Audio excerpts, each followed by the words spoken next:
er lief uit. Jorrit ook wel. Hij moet niet te dichtbij komen. Egels, Jorrit. Ja. Maar dan denk ik ook, Jorrit kiest af en toe ook wel de aanval. Hij is niet alleen maar van het terugtrekken in zijn eigen skills. En de koalas. Ja. Ja, eerder dan de egel. Ja. Ja, en ik zie een egel ook nog niet zo makkelijk een biertje drinken. Ik zie een koala makkelijker een biertje drinken dan een egel. Daar heb je gelijk, maar dat komt vooral omdat een koala op 2 voeten kan lopen en dan zo 2 handen omheen. En een egel niet. Nee. Maar stel dat een egel zou zitten ook, op zijn achterste poot zou staan.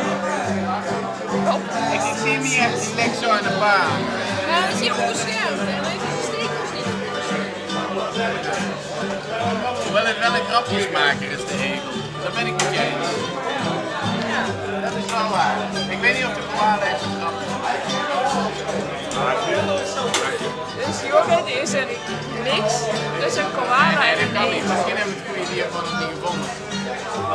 Wat is nou iets wat eigenschap van een koala en van een egel heeft? Maar is Jorrit zo'n grapjesmaker? Ja, hij kan in ieder geval wel heel hard meelachen. Hij kan, ja, En hij maakt de hele tijd van die cynische hij kan opmerkingen. leuk optrekken, maar hij is niet, ja, hij is wel altijd heel erg vrolijk en hij heeft gave opmerkingen, maar grapjes weet ik niet. Ja, ook wel. Ja?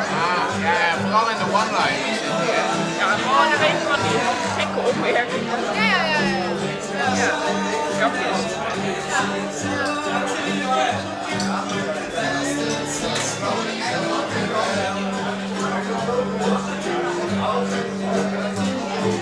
Nee, ik ben gedist.